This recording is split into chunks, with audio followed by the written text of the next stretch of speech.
Bonjour, le printemps rime avec accident, titre l'ADH cette semaine. C'est un grand classique. Avec le retour des beaux jours, les motards reviennent sur les routes et découvrent forcément les premiers, toutes les cicatrices de l'hiver sur les routes. Après le gel, le dégel, le froid, la neige, les nids de poules se sont formés en Belgique. Alors faut-il avoir honte de l'état de nos routes? Joe Verreyck, vous êtes avec nous, vous êtes le fondateur de la Fédération belge des moteurs. Vous en savez long, en colère, hein, il faut rajouter à la fin. En colère et concerné cette fois-ci. Bon, et Benoît Godard, merci d'être là, vous êtes porte-parole de l'EBSR. Vous aussi, bien sûr, intervenez à tout moment dans l'émission, réagissez, soyez pour ou contre. Alors, faut-il avoir honte de l'état de nos routes? Joe, c'est un grand oui, j'imagine, en ce qui vous concerne. Mais oui. C'est pas mieux? Mais pour le moment, on est en train de travailler justement pour que ça aille beaucoup mieux. Donc, on pourra en revenir tantôt. On en reparlera tout à l'heure. Mais pour le moment, effectivement, c'est catastrophique. Oui. C'est une très très mauvaise image. Ça s'améliore, mais effectivement, très dangereux pour tous les usagers de la route. Oui. Pas que pour le motard. Je pense que le motard a soulevé le problème il y a quelques années. Oui. Maintenant, voilà, on doit travailler dans le fond pour que ça ne se reproduise plus, ce genre de situation, en matière de gestion des infrastructures routières. Maintenant, voilà, on paye les années d'Ardennes, je vais le dire ouvertement, on paye les années d'Ardennes. Oui. Et puis voilà, on a une relance sur l'entretien du réseau routier depuis M. Ludgen. Après, il y a eu M. Di Antonio qui a été l'étincelle. Mais il y a encore du boulot, quoi. Mais il y a du boulot, il y a du boulot. Oui, on en reviendra. Est-ce qu'il faut avoir honte de l'état de nos routes en Belgique? Je ne vais pas vous dire que c'est quelque chose dont on est fier. C'est clair que quand on parle avec des Français, des Allemands, des Luxembourgeois, c'est quelque chose qui les choque quand ils viennent en Belgique. Maintenant, soulignons aussi que même en France, par exemple, lorsqu'on sort du réseau subsidié, lorsqu'on sort des autoroutes à péage, là aussi, il y a des problèmes sur les voiries. Donc tout n'est pas nécessairement noir en Belgique et rose à l'étranger, même si c'est clair. Est-ce que les péages, ce serait la solution? Les péages, ce serait peut-être une solution. C'est clair qu'en France, en tous les cas, là où il y a des péages, les autoroutes sont en meilleur état. Joe, vous lancez une campagne dès demain? Oui, une campagne de sensibilisation. En fait, on n'a plus envie de sectariser l'usager de la route. Donc on veut inclure parce qu'on estime, il n'y a pas que... Vous vous adressez plus seulement aux motards? Mais non, pas que le motard, parce que la route, de toute façon, on subit tous la route. Oui. La sécurité routière, c'est quelque chose qui doit englober tous les usagers. On est tous concernés. Un chauffeur poids lourd qui arrive sur une route dégradée, il souffre autant qu'un deux roues motorisé, mais sa vie n'est peut-être pas mise en danger, mais il en souffre tout autant, parce que pour lui c'est périlleux comme tout autre usager de la route. Donc on lance une campagne qui s'ouvre à tous les usagers de la route pour qu'on se comprenne. Ça, c'est la première chose. Maintenant, on est en train de travailler aussi sur le bien-être, entre guillemets, sur ce réseau routier qui est le nôtre et qui est actuellement pourri. Voilà. Pourri. Ah oui, il y a des sections qui sont complètement pourries. La route de Wallonie est un exemple flagrant. Benoît, vous êtes d'accord avec ça? Vous diriez complètement pourri? Il y a certainement des tronçons de route qui sont en très mauvais état, surtout au sortir de l'hiver où les routes sont soumises à des conditions météo qui ne sont pas faciles. Donc c'est vraiment la période où on le voit le plus de nids de poules. Joe, vous avez tagué les routes, on en voit quelques images, c'était il y a 15 jours, c'est une grosse opération. C'était quoi l'idée? C'était de marquer les nids de poules sur la route? Voilà, le tagage existe chez nous depuis... C'est dur à dire ça. Existe, oui, chez nous depuis 4 ans. Et depuis 4 ans, on tague tous les dangers imminents pour prévenir l'autre usager de la route d'un danger. Donc on tague avec 3 lignes, 20 mètres avant le danger, 50 mètres sur des plus grands axes.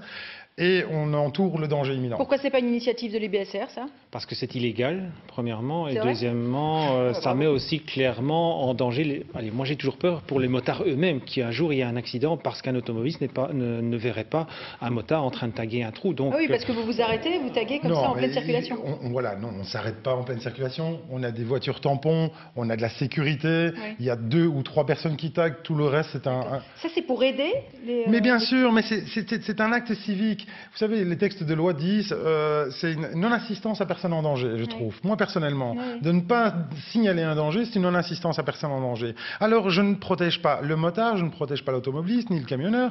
Je me dis tout simplement, si on peut réinstaurer un petit peu de civisme et de dire que voilà, moi, je veille sur vous et vous veillez sur moi en matière d'infrastructure, c'est une très bonne chose. Par contre, ce qui, moi, me fatigue énormément, c'est que quand on a l'air étonné de la situation. On a mis, il y a quelques années d'ici, une personne en charge de nos routes qui en avait strictement rien à faire. Pour moi, vous êtes d'accord avec tout ça, Benoît Godard? Oui, maintenant je dirais aussi que... Il y a un laxisme, vous avez l'impression? Il y a eu. Je pense que ces dernières années, on a quand même fait énormément pour la sécurité des motards, en matière d'infrastructure notamment. Avec quoi, par exemple? Avec ces fameuses barrières de sécurité que l'on redouble quand c'est possible. Qu'on appelle les glissières Les glissières de sécurité, oui. Maintenant, on parle du tagage. Le tagage, c'est bien, peut-être, mais ce que moi je préfère, c'est qu'on répare les trous. Et donc, je préfère la face visible de l'action de M. Verhey, qui est de signaler les endroits dangereux à la région wallonne, puisque maintenant il y a un accord entre la fédération de M. Verhey et la région wallonne, et que ces trous sont réparés en urgence lorsque la situation... Votre combat avance quand même. Mais il avance bien. Donc, on a créé... voilà. Donc, je m'explique. Je vais prendre concrètement, aujourd'hui, ça sert à quoi ce tagage? Concrètement, aujourd'hui, on a une base de données en matière de danger imminent qui est assez phénoménale. Donc, en fait, on a demandé aux usagers de la route d'aller sur une page que nous avons créée qui est FBMC Danger imminent. Cette page-là est consultée par tous les usagers de la route qui, eux, viennent nous avec une petite photo ou une explication. Nous, on se déplace avec un délégué. On constate le danger, on remplit une fiche, on va directement vers un interlocuteur à la région wallonne et on répare dans un délai raisonnable. C'est ça qui est important. Et on a l'impression qu'il y a du répondant? Ah, il y a du répondant. Maintenant, on est à peu près concrètement à... Oui. On a réparé combien de nids de poules depuis le début de cette opération? Là, sur les déclarations que nous avons eues, on a un peu plus de 50% des déclarations de danger imminent qui sont réparées. Ça, c'est une bonne chose. Maintenant, ce sont des réparations provisoires pour après entamer... On a un système d'appel d'offres un peu plus difficile. Comme on va vous le dire sûrement, il y a 40 millions d'euros qui sont injectés en plus cette année pour les routes secondaires. C'est pas assez, j'imagine. Mais c'est déjà mieux qu'avant. Vous savez, avant, on avait... Je vais prendre une petite minute, après je laisse la parole. On va laisser parler Benoît Godard. Oui, on a eu l'époque d'Ardennes. On la paye encore aujourd'hui. Et vous êtes d'accord avec ça, Benoît Godard? Non, je ne peux pas porter de jugement là-dessus. Moi, il y a quand même une chose que je voudrais absolument dire. On parle uniquement de l'état des routes. Bon, les chiffres d'accidents montrent que cet état des routes n'intervient que dans 5 à voire 10% des accidents. Par contre, il y a des sujets bien plus importants, me semble-t-il, à savoir le comportement à la fois des motards et des automobilistes. On va prendre d'abord notre téléphone. On a Didier Bloch en ligne, justement, qui a lancé l'opération Sauver nos routes, pour rejoindre ce que vous disiez pour les nids de poules. Bonjour Didier. Bonjour. Bonjour, merci d'être avec nous. Vous avez pour l'instant 1380 posts sur votre Facebook. Ça veut dire quoi? Que les gens vous ont envoyé des photos de nids de poules? Oui, ou qui suivent simplement les informations qu'on diffuse au travers de notre page Facebook sur l'état des routes et pourquoi les routes sont dans cet état-là. D'accord. Le but du jeu, c'est quoi? C'est quoi votre mission? C'est d'informer le citoyen sur la situation technique des routes et également sur les besoins en budget pour entretenir, pour redresser la situation des routes actuellement. D'accord. Est-ce que souvent une fissure devient un nid de poule? Toujours. Hein. Un nid de poule, reboucher le nid de poule, c'est très bien. Rénover, reconstruire la route après avoir rebouché le nid de poule, c'est très bien. Mais le mieux, c'est quand même d'éviter que le nid de poule apparaisse. Et pour cela, il faut bien le signaler. Il faut des années entre le moment où une fissure apparaît et le moment où le nid de poule apparaît. Et là, il y a vraiment une lacune en matière d'entretien. On voit toutes les photos qui vous ont été envoyées. On vient de les voir. C'est assez impressionnant. Qu'est-ce que vous attendez? Est-ce que ça a un peu réagi depuis le lancement de cette opération en fin de l'année dernière? Écoutez, je verrai que l'a dit le ministre Prévost a dégagé 40 millions d'euros. Comme ça, c'est une opération one shot. Vous travaillez ensemble avec Joe? Non, on se connaît. Vous vous connaissez? On se connaît. On se connaît absolument. Mais bon, voilà, nous avons des objectifs qui sont différents. Nous, c'est d'informer le citoyen sur les enjeux, parce que il faut absolument que le citoyen se mobilise, parce que l'état des routes est dans un état tel qu'il faut que les responsables politiques en fassent une priorité, encore plus que ce qu'ils en font actuellement. Merci Didier Bloch, merci en tout cas pour tout ce que vous faites. Benoît Godard, une réaction peut-être à ce qu'on vient d'entendre? C'est très bien, si on peut améliorer le réseau routier via la participation des citoyens, c'est absolument magnifique. Mais on passe tout de suite à les titres qui dérangent. J'aimerais en arriver justement, Benoît Godard, à ces comportements dont on a commencé à parler il y a quelques minutes. Il y a une étude justement de l'IBSR dont j'aimerais qu'on parle. 200 dossiers judiciaires ont été analysés, on peut dire ça comme ça. J'ai repris quelques chiffres. 35% des accidents de moto impliquent un motocycliste seul. 65%, dans 65% des cas, le motard est entré en collision avec un autre usager. Ça a servi à quoi cette étude? Qu'est-ce qu'il en ressort d'après vous? Ça a servi à analyser ce qui se passe dans les cas les plus graves. Donc ce n'est pas représentatif de l'ensemble des accidents, c'est représentatif des accidents les plus graves.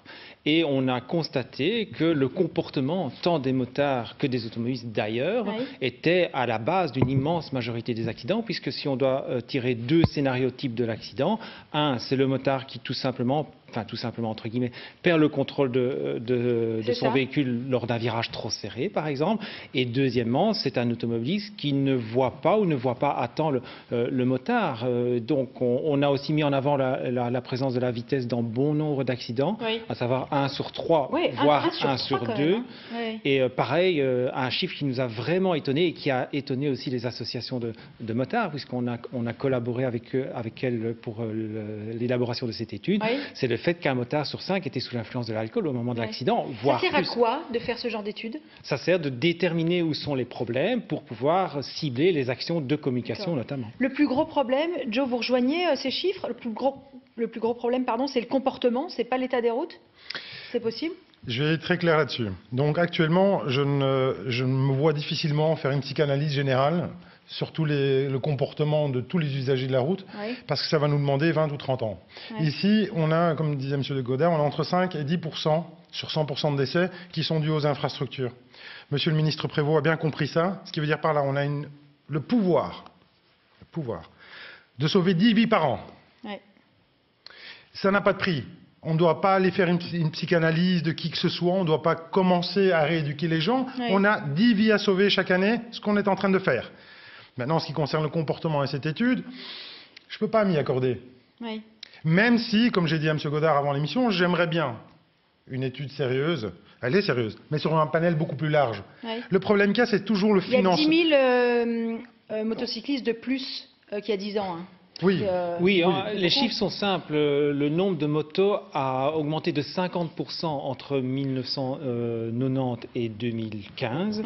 Et entre-temps, le nombre d'accidents a baissé, lui, de 15%. Donc la situation n'est pas non plus aussi catastrophique qu'on ne pourrait le penser. On passe peut-être aux obligations qui ont été votées, c'est en 2011, je pense. Maintenant, il y a quand même beaucoup plus de contraintes. Peut-être pour le bien des motocyclistes. Le casque, ça c'était déjà le cas avant. Les gants, maintenant. Oui, j'ai vu ce matin un motard en sandalettes. Donc vous voyez que tout le monde ne l'a pas encore assimilé. Mais c'est un pas en avant. Pareil, on a légiféré pour la circulation dans les fils. La France nous envie cette législation et va nous copier. Donc on a quand même fait beaucoup. Je vois aussi de plus en plus de motards qui sont vraiment bien visibles. Les motards qui circulent par exemple avec un casque fluo, me disent une énorme différence dans le comportement des automobilistes ça évolue, par rapport à avant. Ça évolue dans le bon sens, me semble-t-il. Allez, focus tout de suite sur les autres pays. On a plutôt des vieux chiffres, vous aurez peut-être plutôt des récents, mais en tout cas ceux qu'on trouvait étaient de 2009 de Touring, pour nous dire que c'est la Norvège qui était plutôt numéro 1, avec une dépense de 6 300 € au kilomètre pour entretenir ces routes. On avait les Pays-Bas en 2 avec 2 700 € du kilomètre. Nous, on est loin derrière avec seulement 1 500 € au kilomètre dépensés en Belgique. C'est dû à quoi tout ça? Est-ce que ce sont l'état de nos routes, les matériaux utilisés pour nos routes qui sont mauvais? Pourquoi on a besoin plus qu'ailleurs de ces réparations? Là, je vais me faire des amis. C'est une question de blonde, je vous l'accorde. Non, mais en fait, voilà, tout est une question de priorité. Vous savez, le problème qu'il y a, on peut toujours critiquer la gestion de l'un ou de l'autre. Là, je remets en avant, au moment où nos routes avaient vraiment besoin d'attention, on avait mis quelqu'un en charge de ces routes qui n'a pas voulu. C'est triste à dire, mais... Ça serait bêtement ça, d'après vous. Benoît Godard, d'après vous, c'est quoi? Est-ce que ce sont les matériaux? Est-ce que le bitume utilisé est meilleur ailleurs? Je ne sais pas.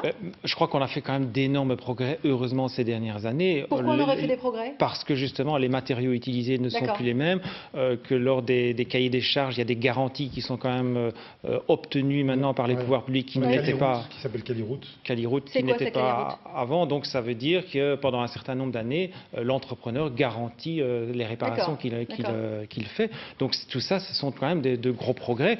il y a des travaux un peu partout, on l'aura constaté, donc ça veut bien dire qu'il y a un investissement en matière des routes qui est fait, qu'on n'a peut-être pas fait à un certain moment, mais en tout cas, ça ne sert à rien de ressasser sans cesse le passé. Allons vers le futur, allons vers l'avant, et je crois que d'ici 10-20 ans, la qualité de notre réseau se sera entre-temps nettement améliorée. On a Tricia qui nous dit, j'aimerais bien vous faire réagir sur ce Facebook, Tricia nous dit, 2 pneus crevés en un mois, vous trouvez ça normal? Et qui paie mes pneus? Super dangereux, aussi honteux. Mais oui, mais je suis tout à fait d'accord. Mais c'est là-dessus, on revient. C'est vrai qu'il y a des nids de poules sévères. Vous devez, comme tout le monde, vous rouler. Mais on revient au même problème. On est dans une conjoncture économique et sociale difficile. Oui. Quand on a voilà, 700 €, 800 € dans un ménage, parce qu'on a besoin de son véhicule pour aller à son travail, et que ce sont des frais, donc on ne s'y attendait pas, hein, on ne s'attend pas non plus à tomber dans un cratère ou dans un... C'est ça, la réaction sur les dangers imminents est très importante pour le confort de tout le monde. Okay. Quand ça arrive, on peut se retourner contre quelqu'un, Benoît Godard? Oui, si vous avez les preuves, évidemment, du fait que le nid de poule en question a vraiment causé les dégâts. Donc, à Tricia, on peut dire, elle crève un pneu à cause d'un nid de poule, elle se met sur le côté, elle prend les photos de son nid de poule et elle attaque qui? Elle attaque le gestionnaire de la voirie si elle estime qu'il y a eu un lien de cause à effet. Et s'il y a eu des témoins, c'est encore mieux. Oui, c'est ça. Ça arrive souvent. Oui. Mais justement, voilà. En même temps, vous voyez, regardez, quand on règle les dangers imminents, que les gens nous envoient un dossier, qu'il y a une réparation 2 semaines après, mais voilà, ça c'est quelque chose de constructif. Les gens voilà, sont nettement plus sereins sur la route, hein, Monsieur Godard. On est réaliste. Oui, on a des routes mais oui, on est nettement plus serein. On est moins avec son nez devant son pare-choc ou devant sa roue de moto. Le pilotage est un pilotage au loin en moto. Actuellement, avec le réseau routier, après l'hiver, on n'a pas le moyen de piloter sa moto comme on devrait la piloter. Vous comprenez? Donc tout ça peut améliorer que le fait d'intervenir tout de suite sur ces dangers qui peuvent mettre en péril l'usager de la route. C'est un bien-être pour tout le monde. Benoît Godard, vous pensez qu'un jour on sera fier, contrairement à aujourd'hui, de l'état de nos routes en Belgique? Oui, comme j'ai dit tout à l'heure, c'est clair que d'ici 10-20 ans, lorsque les investissements commenceront à porter leurs fruits, je ne sais pas si on sera fier, mais en tout cas, le réseau se sera entre-temps nettement amélioré. Autre Facebook de Caroline, on terminera là-dessus. Bien sûr que l'on doit avoir honte de nos routes, la question ne se pose même pas. Désolé, hein, Caroline, on l'a quand même posé aujourd'hui. Quand on voit ce que l'on paie en taxes de circulation, ce ne sont pas des nids de poules, mais bien des nids d'autruches. Une fois de plus, travaillons tous ensemble, en fait. C'est quoi la meilleure manière? C'est ça, en menant des campagnes comme celle que vous commencez demain? C'est mener des campagnes et en même temps de déclarer ces dangers imminents, de dire voilà, il y a un danger, qu'est-ce que je peux faire? Nous, on est juste là pour dire ok, on prend vos dossiers, on est objectif. Hein. Croyez-moi bien, on est objectif. On est quand même la Fédération belge des motards en colère est concernée, donc on est objectif. On est motard, mais on est aussi usager de la route, donc on prend aussi nos voitures, nos camionnettes, nos camions, il y a de tout. Donc réagissons tous ensemble pour que ça soit constructif. Créons une sécurité routière où il y a un respect de chacun. Bien sûr. Est-ce que l'IBSR pourrait pas taguer aussi les nids de poules? Mais oui, ce n'est pas du tout à l'ordre du jour. Je suis sûr que vous êtes un bon tagueur. Je répète, moi je préfère un nid de poule qui est réparé plutôt qu'un nid de poule qui est tagué. Et un nid de poule réparé, pour rentrer dans le détail et finir là-dessus, un nid de poule réparé, c'est un nid de poule qui est solide? S'il est réparé à chaud... Ça se répare sérieusement ou il faut changer ça dépend un petit peu, ça c'est un petit peu de la volonté de l'ouvrier, ça ne revient pas en charge du ministre, mais voilà. Ça peut se réparer sérieusement? Ça peut se réparer sérieusement, oui, tout à fait, oui. Ça peut, les ronds-points de nivelles qui ont été faits dernièrement, ça a été... Ça aussi, par exemple, c'était un danger imminent que nous avons déclaré au ministre Prévost. C'était un dossier qui avait 10 ans. Il a été réparé en quoi? En un mois et demi. Par magie. Par volonté. Merci. En tout cas, on passe tout de suite à la dernière minute. Joe, 30 secondes pour dire aux téléspectateurs, votre argument phare aujourd'hui, est-ce qu'il faut avoir honte de l'état de nos routes? Pour le moment, oui. Travaillons ensemble pour que ça aille mieux.